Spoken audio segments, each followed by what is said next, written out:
na ikaw lang yung makakapagpagaling sa kanya. Panginoon, pagalingin mo si Lizzie.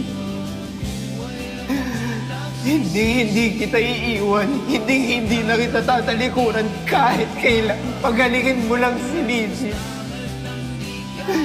Nagmamakaawa ako. Pagalingin mo si Lizzie.